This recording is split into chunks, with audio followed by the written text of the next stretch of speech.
6.6 ये प्रमेय एग्जाम में आता है कि सिद्ध करे कि दो समरूप त्रिभुज के क्षेत्रफल का अनुपात इनकी संगत भुजाओं के अनुपात के वर्ग के बराबर होता है। ऐसे आएगा। तो बात इसमें क्या करें, दो समरूप त्रिभुज की। तो दो को हम लोगों ने त्रिभुज बनाया जो कि समरूप है ABC और PQR। तो वही लिखा कि दिया है त्रिभुज ABC समरूप त्रिभुज PQR।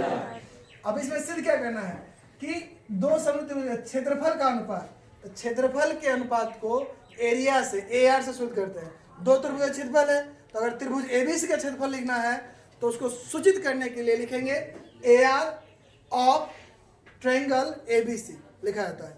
तो क्षेत्रफल का अनुपात दोनों का संगत भुजा, AB का संगत PQ है, AC का संगत PR है, BC का संगत QR है। तो AB बटा PQ, AC बटा PR, BC बटा QR अनुपात के वर्ग के बराबर होता है। वर्ग माने क्या, पावर 2, पावर 2, पावर 2 अनुपात के वर्ग के बराबर होता है। इसके लिए अब तो ये फिगर हो गया, अब इसमें कुछ रचना करना पड़ेगा अपने से। तो चूंकि क्षेत्रफल की बात हो रही है तो कोई भी त्रिभुज क्षेत्रफल क्या होता है, 1/2 आधार गुना ऊंचाई। तो आधार तो हमारे पास है BC और QR, लेकिन ऊंचाई इस पर नहीं है, इसे लंब खींचेंगे। BC पर AD लंब BC, PM लंब QR खींचा। अब इसके बाद क्या करेंगे, प्रमाण में आएंगे। तो प्रमाण में आने के लिए अभी हमने तुम लोगों को फिर दोबारा ये समझा रहे हैं ताकि बेस्ट तरीके से आपके दिमाग में बैठे। ध्यान से देखना वीडियोस को भी, घर पे देखोगे कभी कभी तो ये समझ में आ जाएगा कैसे कैसे क्या हुआ है। प्रमाण में एरिया ऑफ ABC बटा एरिया ऑफ PQR, चूंकि यहाँ दिया था तो यहीं से हमने शुरू किया है।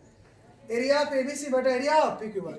तो त्रिभुज क्षेत्रफल हम लोग जानते हैं 1/2 आधार गुना ऊंचाई होता है। तो 1/2 आधार है BC, ऊंचाई है इस पर AD, 1/2 आधार है QR और इस पर ऊंचाई है PM। तो वही लिखा गया 1/2 आधार गुना ऊंचाई, 1/2 आधार गुना ऊंचाई। ऊंचाई है AD, ऊंचाई है PM, दोनों 1/2 से 1/2 कट गया। तो बचा एरिया ऑफ ABC बटा एरिया ऑफ PQR बराबर BC बटा QR AD बटा PM। समीकरण 1 हो गया। अब आगे हम क्या कर सकते हैं, तो हमें सिद्ध करना है इसका स्क्वायर, इन सब का स्क्वायर। स्क्वायर यानी 2 बार अगर ये हो जाए तो स्क्वायर हो सकता है। तो 2 बार यानी ऐसा 2 हो तभी ना होगा। तो सबसे पहले हम लोग देखेंगे कि त्रिभुज ABC समरूप है त्रिभुज PQR। इस सवाल में दिया है, तो जब दिया है तो इसकी भुजाएं क्या होंगी, समानुपाती होंगी। दो समरूप त्रिभुज के भुजाएं समान अनुपात में होती हैं। तो उस आधार पर AB बटा PQ बराबर AC बटा PR बराबर BC बटा QR हो जाएगा। इसे कर लेंगे हम समीकरण 2। अब AB बटा PQ BC बटा QR ये हो गया, लेकिन अब स्क्वायर चाहने के लिए और कुछ चाहिए आपको कि AD बटा PM यहाँ से हटना चाहिए।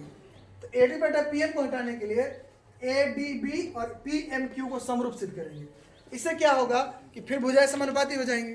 तो हम देख रहे हैं कि ये कौन क्या है, B और Q त्रिभुज ABC और PQR में है। तो चूंकि समरूप है तो ये दोनों का B और Q क्या होगा, बराबर होगा। तो B और Q को ABD और PQM लिख सकते हैं, तो लिख दिया गया। उसके बाद ये और ये 90 डिग्री का है तो ये भी दोनों क्या होंगे, बराबर होंगे। ADB बराबर PMQ 90 डिग्री ये बराबर होंगे। और जब भी कोई दो त्रिभुज में दो कोण बराबर हो जाते हैं तो दोनों त्रिभुज क्या होते हैं, समरूप होते हैं। इस कारण से समरूप हो गए। अब समरूप त्रिभुज की भुजाएं समानुपाती होती हैं। उस आधार पर AB बटा PQ बराबर AD बटा PM, AD बटा PM हो गया। अब समीकरण 1 में जो ये समीकरण 1 है, क्योंकि इसी को ना प्रूफ करना है, तो समीकरण 1 में इस 2 और 3 का मान जो है भरेंगे इसमें। तो 2 में BC बटा QR बराबर AB बटा PQ, तो AB बटा PQ हो गया। 3 में AD बटा PM बराबर AB बटा PQ, तो वहां भी हो गया AB बटा PQ। इसके जगह पे भी हो गया AB बटा PQ।